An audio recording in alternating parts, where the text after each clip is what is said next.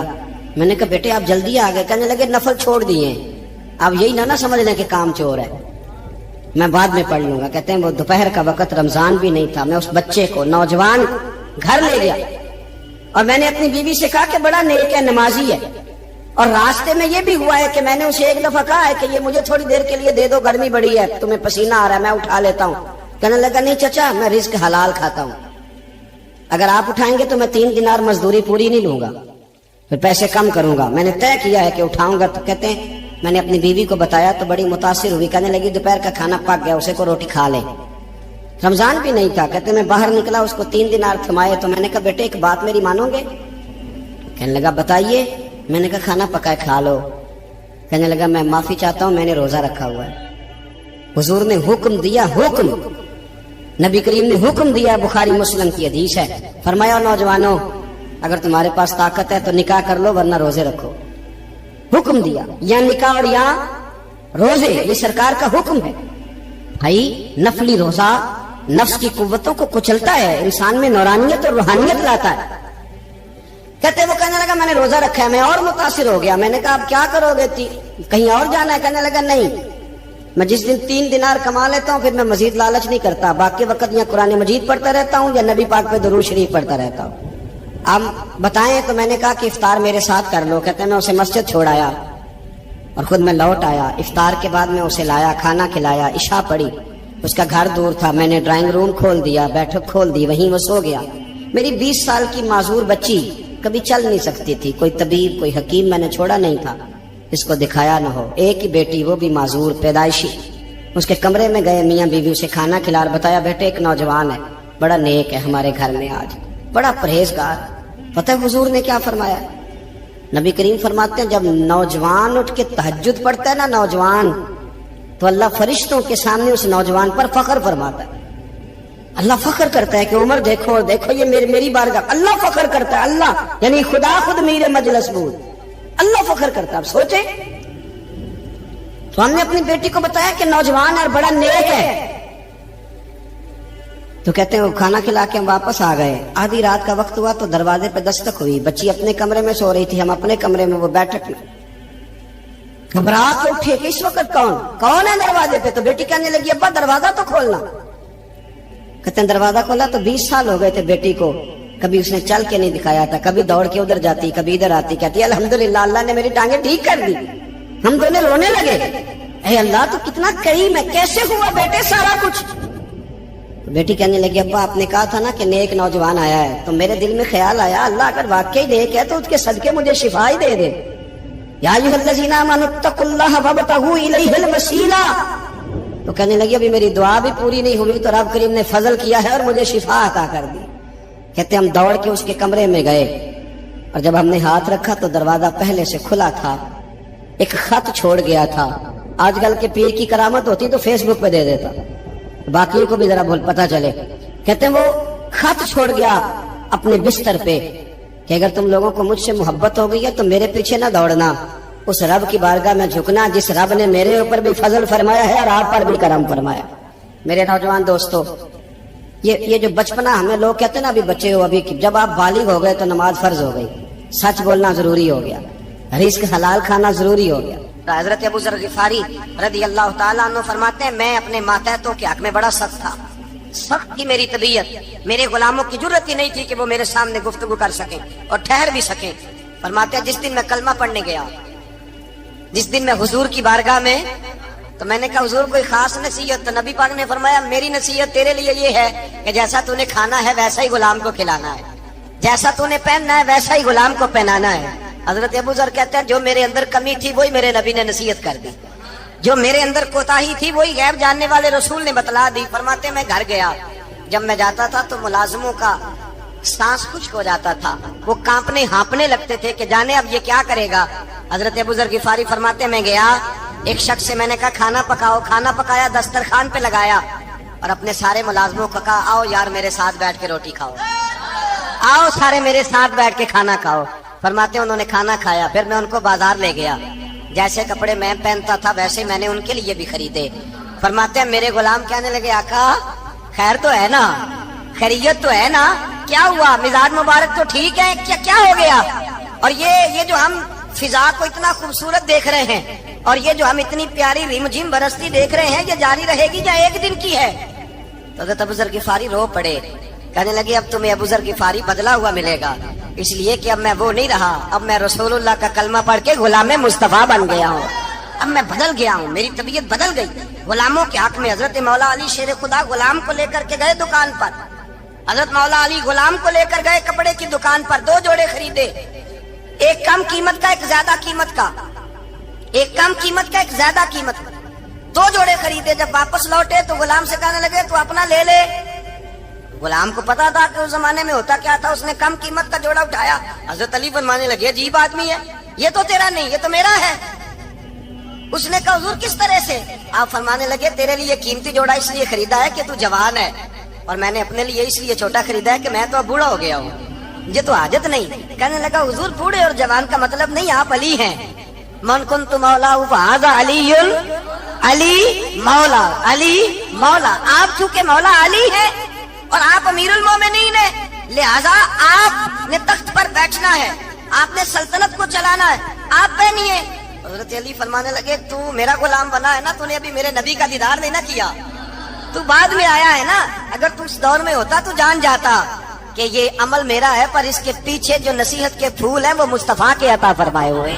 تو بھائی یاد رکھیں, نبی کریم سید عالم صلی اللہ تعالی علیہ وآلہ وسلم نے تعین فرمایا مزدور کے حقوق کا, تعین کیا. حضرت حکیم بن حزام کہتے ہیں میں حضور کی بارگاہ میں بیٹھا تھا, تو نبی پاک صلی اللہ علیہ وسلم سے میں نے کہا یا رسول اللہ آپ کو کون سا آدمی پسند ہے, کون سا محنت کرنے والا پسند ہے؟ تو حضور نے فرمایا جس کے دونوں ہاتھ کام کریں, دونوں پیر چلیں اور اس کی پیشانی پر پسینہ آئے, وہ بندہ مجھے بڑا اچھا لگتا ہے. جس کی پسینہ آئے. آج لوگ مزدوری نہیں کرتے, دائیں بائیں دیکھتے ہیں, لوگ اپنے اندر وہ توانائی, وہ غیرت, وہ خودداری پیدا نہیں کرتے. بھائی گردن کو جھکا دیتا ہے خیرات کا پتھر, جہاں میں مانگنے والوں کے سر کبھی اونچے نہیں ہوتے. اور ایک بار کہنے لگے غیرت ہے بڑی چیز جہاں نے تگ و دو میں, پہناتی ہے یہ فقر کو تاج سردارا. اپنے اندر یہ توانائی پیدا کرنی چاہیے, یہ کوشش کرنی چاہیے. میرے نبی کریم صلی اللہ علیہ وسلم نے فرمایا تمہارے بعض گناہ ایسے ہیں جو صرف تم مزدوری کرنے جاؤ گے تو اللہ تمہاری مزدوری کی وجہ سے ہی تمہارے گناہ معاف فرما دے گا. اللہ تمہاری محنت اور کوشش کے سبب سے تمہاری ان غلطیوں سے درگزر فرمائے گا. حبیب کریم سید عالم صلی اللہ علیہ وسلم نے فرمایا مزدور جب قیامت کے دن آئے گا, بھئی عالم تو آیا, صوفی تو آیا, درویش تو آیا, صحابہ تو آئے, ان کا آنا تو شفاعت کے لیے شمار کیا گیا. میرے مصطفیٰ نے فرمایا جب مزدور آئے گا, مزدور کی سب سے بڑی غلطی یہ ہے کہ مزدور اپنے آپ کو نیچ سمجھتا ہے. مزدور کی سب سے بڑی غلطی یہ ہے کہ یہ اپنے آپ کو چھوٹا سمجھتا ہے. اس کی زیادتی یہ ہے کہ یہ اپنی سوچ کو بڑا نہیں کرتا. یہ سمجھتا ہے نہیں کہ بھئی میں تو 2 ہاتھوں کی محنت کی کمائی کھاتا ہوں, یہ آرزو کرم اور میں آپ سے کروں, یہ بھیک اس کو دیجیے جس کا خدا نہ ہو. مزدور کی زیادتی یہ ہے کہ یہ اپنے آپ کو چھوٹا جانتا ہے. میرے مصطفیٰ نے فرمایا جب مزدور محنت کرنے والا قیامت کے دن آئے گا تو اس کا چہرہ اس طرح چمکے گا جس طرح 14ویں کا چاند چمکا کرتا ہے. اس قدر اس کا چہرہ چمکے گا جب آئے گا وہ صبح قیامت. میرے بھائیو مزدور ایک عظیم شخصیت کا نام ہے. محنت کرنا, اپنے دونوں ہاتھوں سے مشقت کرنا, جدوجہد کرنا. مجھے کئی سارے لوگ, میں جب ملک کے مختلف گوشوں میں جاتا ہوں تو کئی سارے لوگ کہتے ہیں آپ کے ابا جی کا مزار کدھر ہے, آپ کس مزار کے سجادہ نشین ہیں؟ تو میں ان سے کہتا ہوں میں سجادہ نشین نہیں, میں تو کسان کا بیٹا ہوں, اور میں اس شخص کا بیٹا ہوں جو رات کو 2 بجے اٹھ کے بھی گھر سے نکلتے تھے 2 نفل پڑھ کے. تو ہم پوچھتے تھے کہ اماں جی ابا جی کہاں گئے؟ تو کہتے تھے چند کھیتوں کو پانی لگانا تھا, اور رات کو رخصت ہو گئے. فخر کی بات ہے, یہ اعزاز کی بات ہے, یہ اعزاز کی بات ہے. ہم نے ساری زندگی ان کے ہاتھ پہ چھالے دیکھے, لیکن بات لفظ زبان پر یہی دیکھی کہ بیٹا عزت والا وہی ہوتا ہے جو اپنے ہاتھوں سے محنت کر کے روزی کھایا کرتا ہے. بھائی یاد رکھیں یہ اعزاز کی بات ہے. اعزاز, مزدور کا بیٹا فخر کرے, کسان کا بیٹا ناز کرے. وہ جو آدمی سویرے جاتا ہے ویلڈنگ کا پلانٹ لے کے کام کرنے, اس کا بیٹا ناز کرے. وہ جس کا باپ بھاوڑا چلاتا ہے, چھینی چلاتا ہے, تھوڑا چلاتا ہے, وہ ناز کرے. اور مزار صرف ان لوگوں کے نہیں ہوتے جو اللہ اللہ کرتے ہیں, ہو کرتے ہیں, وہ تو قابل اعزاز ہے اللہ کے بندے, ان کے بھی مزار ہوتے ہیں. مزار وہ بھی ہوتا ہے جس کو میرے مصطفیٰ نے فرمایا القاسب حبیب اللہ, جو محنت کرتا تھا, ہاتھوں سے جدوجہد کرتا تھا, وہ بھی تو اللہ کا دوست ہے نا. اس کا بھی تو مزار ہے نا, اس کی بھی تو قبر پر انوار ہے جو اللہ کا محبوب ہو کے گیا. تو بھائی اپنا اعزاز جانے سمجھے اس بات کو. میرے مصطفیٰ کریم صلی اللہ علیہ وسلم مزدور کو عزت دیتے, وقار دیتے, اور جو حضور کے گھر میں خادم ہوتے ان کی ناز برداری کرتے. ہمارے گھر میں جو بی بی برتن دھوتی ہے وہ ہمارے ساتھ بیٹھ کے روٹی نہیں کھا سکتی, اس کو یہ اجازت نہیں ہوتی. ہمارا جو مزدور ہوتا ہے نا, ایک صاحب کہنے لگے یہ بچہ میرے پاس کام کرتا ہے, اس کے ابا جی بھی کرتے تھے. تو میں نے کہا اس کا مطلب یہ ہے کہ تم نے آگے نہیں بڑھنے دیا, تم نے کہا مزدور ہی رہنا ساری زندگی, یہی رہنا میرے پاس, آگے نہ بڑھنا. میرے مصطفیٰ کریم سید عالم صلی اللہ علیہ وسلم کے پاس جو لوگ کام کرتے تھے, محنت کرتے تھے, مشقت کرتے تھے. ہمارا ملازم ڈرتا ہے, کامتا ہے, وہ بات کرتا ہے تو صاحب جی کہتے کہتے زبان تھکتی ہے, 100 دفعہ موڈ کو دیکھتا ہے, گالیاں کھاتا ہے بیچارہ, اس کی عزت نفس کو اچھالا جاتا ہے, اس کو رسوا کیا جاتا ہے, اور وہ بیچارہ رات کو رضائی میں منہ دے کے روتا ہے کہ یار میرے نصیب صرف اس لیے کمزور ہے کہ میں غریب کے گھر میں پیدا ہوا ہوں. ہم احساس نہیں کرتے, اور مزدور کو کبھی موقع مل جائے جان چھوٹنے کا تو بھاگ جاتا ہے. ہمارا کردار اور اخلاق ایسا نہیں ہوتا. حضرت زید بن حارثہ رسول اللہ کے غلام تھے, نبی پاک کے گھر میں جھاڑو دیتے تھے, برتن مانجتے. یہ بچپن میں اپنے قبیلے سے گم ہو گئے تھے, کسی نے اغوا کر کے لا کر کے بیچ دیا تھا, گم ہو گئے تھے. حضور کی بارگاہ عالی مرتبت میں لائے گئے. حضرت زید بن حارثہ سارا دن کام کاج کرتے. کوئی آدمی آیا ان کے علاقے کا, مکہ مکرمہ, ان کو پہچان کر واپس گیا ان کے قبیلے میں, اور جا کے بتلایا کہ تمہارا بیٹا تو محمد ابن عبداللہ صلی اللہ علیہ وسلم کے پاس. اس وقت حضور نے بھی اعلان نبوت نہیں فرمایا تھا. ان کے والد حارثہ چچا لینے آئے, اور نبی پاک کے پاس آئے تو 2 تھیلیاں اشرفیوں کی بھر کے لائے. کہنے لگے حضور یہ پیسے لے لیں, 2 تھیلیوں میں پیسے ڈالیں, دینار ہے, درہم ہے, حضور لے لیں, ہمارا بیٹا دے دیں. نبی پاک صلی اللہ علیہ وسلم نے فرمایا تمہیں غلطی لگ گئی ہے, پیسے پیچھے ہٹاؤ, میں زید کو بلاتا ہوں, میں زید کو, ادھر دیکھیے گا, میں زید کو, میں اسے بلاتا ہوں, اگر وہ جانا چاہے تمہارے ساتھ تو مجھے اعتراض نہیں لے جانا. چچا اور باپ کہنے لگے آپ عجیب بات کرتے ہیں, وہ غلامی چھوڑ کے نہیں جائے گا, آپ عجیب بات کرتے ہیں, وہ مزدوری چھوڑ کے بادشاہی اختیار نہیں کرے گا. ہم کھاتے پیتے لوگ ہیں, اس کی ماں ترس گئی ہے, اس کو ملنے کو بہنیں روتی ہیں, وہ جائے گا نہیں. میرے حبیب نے فرمایا تم نے ابھی یہ ذائقہ چکھا نہیں, تمہیں اس کا پتہ نہیں, تو میں بلاتا ہوں, اگر جانا چاہے تو پیسوں کی ضرورت نہیں, لے جانا. حضرت زید کو پیغام دیا, آئے. حضور نے فرمایا وہ تمہارے والد کھڑے ہیں, وہ چچا ہیں, لینے آئے ہیں. جناب زید گئے, باپ کے گلے سے لگے, بچھڑے ہوئے باپ بیٹا ایک دوسرے کو مل کے کھل کے روئے. کہا بیٹا تیری ماں کی آنکھیں پتھر ہو گئی تیرا رستہ دیکھ کے, تیری بہنیں ترستی ہیں تیرے چہرے کے دیدار کو.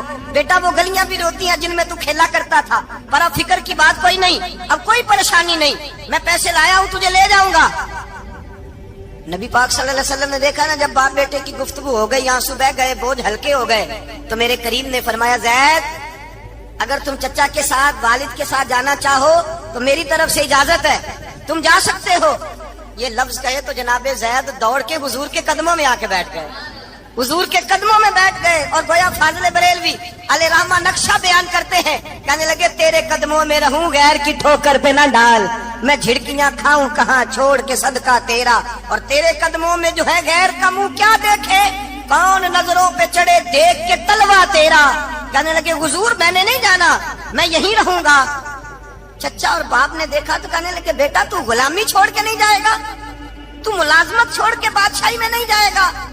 تو آپ کے والد کو آپ فرمانے لگے ابا جی ذرا 2 گھڑیاں یہاں رہ کے تو دیکھیں, یہاں 2 گھڑیاں رہ کے تو دیکھیں. فرمایا یہاں ملازموں کا وہ اعزاز ہے جو شہزادوں کا ہوا کرتا ہے, یہاں خادموں کی وہ عزت ہے. اور پتہ پھر ان کو مقام کیا ملا, یہ واحد شعبیاں جن کا نام اللہ نے قرآن پاک میں بیان فرمایا ہے, نام اللہ نے قرآن مجید میں بیان فرمایا. حضور کا اپنے غلاموں کے ساتھ جو تعلق تھا, اپنے ملازموں کے ساتھ جو رشتہ تھا. بڑا آدمی آتا ہے نا, بڑا آدمی, تو لوگوں کی سانس سوکھ جاتے ہیں, اٹھ کے ملتے ہیں, بڑا کچھ کرتے ہیں. مزدور آتا ہے تو لوگ اوئے کہہ کے پکارتے ہیں, ان کو خبر ہی نہیں کہ اس شخص کا اعزاز کتنا ہے. حضرت انس بن مالک رضی اللہ تعالیٰ عنہ فرماتے ہیں میں چھوٹا سا تھا, میری اماں مجھے حضور کے گھر چھوڑ گئی, میں نے 10 سال نوکری کی نبی پاک کی. کتنے سال بولیے, 12ویں دن لوگ کہتے ہیں بس بھائی ختم ہو گیا, اب فرینکنس ہو گئی ہے, اب جو مرضی تیرے ساتھ کریں گے. 10 سال نوکری کی میں نے, لیکن جناب انس فرماتے ہیں نبی پاک نے کبھی مجھے اف تک بھی نہیں کہا تھا, اف تک بھی نہیں کہا تھا, اف تک بھی. حضور نے بھیجا جاؤ فلاں آدمی کو بلا کر کے لاؤ. حضرت انس بن مالک رضی اللہ تعالیٰ عنہ فرماتے ہیں میں بلانے گیا, بچہ تھا چھوٹا سا، رستے میں بچے کھیل رہے تھے تو میں ان کے ساتھ کھیلنے لگا، محو ہو گیا، مجھے پتہ ہی نہ چلا وقت کا۔ حضور نے جب مجھے بھیجا تو فرمایا جلدی جانا اور جلدی آنا۔ اب مجھے خبر ہی نہیں، بڑی دیر ہو گئی۔ حضور وہاں انتظار کر کر کے خود تشریف لائے۔ کہتے جب نبی پاک آئے تو میں بچوں کے ساتھ کھیل رہا تھا۔ حضور نے جب مجھے کھیلتے ہوئے دیکھا، میری اچانک نظر پڑی تو میرے ہوش اڑ گئے۔ حضور نے تو کہا تھا جلدی آنا، اور میں یہاں کھیلنے لگا، یہاں اتنا الجھا کہ مجھے خیال نہیں رہا کس کام آیا ہوں۔ حضرت انس فرماتے ہیں میں ڈرنے لگا، جیسے جیسے حضور قریب آتے میری ٹانگیں کانپتی۔ فرماتے ہیں جب نبی پاک قریب آئے تو قربان جاؤں معصوم آمنہ کے، فرماتے ہیں حضور نے میری گردن پہ تھپکی دی اور حضور نے ہنس کے فرمایا او بھائی لگتا ہے تو کھیل میں گم ہوا ہے تو تجھے یاد ہی نہیں رہا میں نے کس کام بھیجا تھا، تجھے یاد ہی نہیں رہا۔ کہا یا رسول اللہ صلی اللہ علیہ وسلم میں بھول گیا تھا، میں ابھی جاتا ہوں۔ کیا انداز ہے، کیا شفقت ہے، کیا رنگ ہے۔ حضور میں ابھی گیا اور ابھی آیا۔ نبی پاک نے فرمایا نہیں یار تو کھیل میں خود ہی چلا جاتا ہوں، تو کھیل یہاں میں خود جاتا۔ یہ اعزاز، یہ فضیلت، یہ درجہ کس نے ذروں کو اٹھایا اور صحرا کر دیا، یہ کس نے قطروں کو ملایا اور دریا کر دیا، یہ کس کی حکمت نے یتیموں کو کیا در یتیم اور غلاموں کو دنیا بھر کا مولا کر دیا، یہ کس نے اتنا۔ میرے بھائی مزدور کو حضور نے اعزاز دیا۔ نبی پاک اپنے ہاتھ سے کام کرنے والے کے ساتھ اس میں سلوک کرتے، محبت کرتے، پیار کرتے۔ ایک بوڑھی اماں تھی جو مسجد میں جھاڑو دینے کی مزدوری کرتی تھی۔ کیا کام کرتی تھی؟ دعا کریں اللہ ہم سب کو مسجد کی صفائی کی توفیق عطا فرمائے۔ بوڑھی اماں تھی، مسجد کی صفائی کرتی تھی، نوکری کرتی تھی، بیمار ہو گئی، بخاری شریف میں موجود ہے۔ اللہ کے محبوب صلی اللہ علیہ وسلم روز تیمارداری کرنے جاتے۔ ایک وقت ایسا آیا کہ دن میں 2 مرتبہ حضور تیمارداری کرنے جاتے۔ ایک شام نبی پاک نے فرمایا اس کا انتقال ہو جائے تو مجھے اطلاع کرنا۔ صحابہ کہتے ہیں رات کے وقت ان کا انتقال ہوا، ٹھنڈ کا موسم تھا، ہم نے حضور کو تکلیف دینا مناسب نہ سمجھا، ہم نے دفن کر دیا۔ سویرے اللہ کے حبیب نے پوچھا تم نے مجھے اطلاع کیوں نہیں دی؟ حضور سردی بڑی تھی۔ کون جاتا ہے مزدوروں کے جنازوں میں؟ کون جاتا ہے مزدوروں کے جنازے میں؟ یہاں تو اب جنازے بھی سیاسی ہو گئے ہیں، اب تو کوئی بہت بڑا امیر آدمی فوت ہو جائے تو وہاں رش ہوتا ہے، وہاں رش ہوتا ہے، غریبوں کا تو جنازہ بھی کوئی نہیں پڑتا۔ حضرت جناب سیدنا ابو ہریرہ رضی اللہ تعالیٰ عنہ فرماتے ہیں حضور نے فرمایا مجھے اطلاع کیوں نہیں دی؟ تمہیں اس کے اعزاز کا نہیں پتا؟ وہ مزدور تھی، مسجد میں جھاڑو دیتی تھی، تم نے خبر ہی نہیں دی؟ حضور وصال ہو گیا، فرمایا چلو مجھے بتاؤ قبر کہاں ہے۔ حضور سارا کچھ جانتے ہیں لیکن یہ ساری تمہید اس لیے بیان کی کہ ایک مزدور کی شان واضح ہو جائے۔ فرمایا بتاؤ قبر کہاں ہے؟ صحابہ کہتے ہیں ہم قبر پہ لے گئے تو میرے نبی نے فرمایا صفے بناؤ میں دوبارہ جنازہ پڑھاؤں۔ سيدنا ومولانا محمد اللهم صل على سيدنا ومولانا محمد۔ اللہ کے شیر ہے در کرار پر درود، اللہ کے شیر ہے در کرار پر درود، اللہ کے شیر ہے در کرار پر درود، حضرت حسن حسین کے کردار پر درود۔ اللہم صلی علی سیدنا و مولانا محمد وعلی سیدنا علی و سیدتنا فاطمہ و سیدتنا زینب و سیدنا حسن و سیدنا حسین وعلی آلہ و صحبہ و بارک وسلم۔ زینب کی بارگاہ میں، زینب کی بارگاہ میں، زینب کی بارگاہ میں، زینب کی بارگاہ میں سلام نیاز ہے، زینب کی بارگاہ میں سلام نیاز ہے، جو مرتضیٰ کی لاڈلی زہرا کا ناز ہے۔ اللہم صلی علی سیدنا و مولانا محمد وعلی سیدنا علی و سیدتنا فاطمہ و سیدتنا زینب و سیدنا حسن و سیدنا حسین.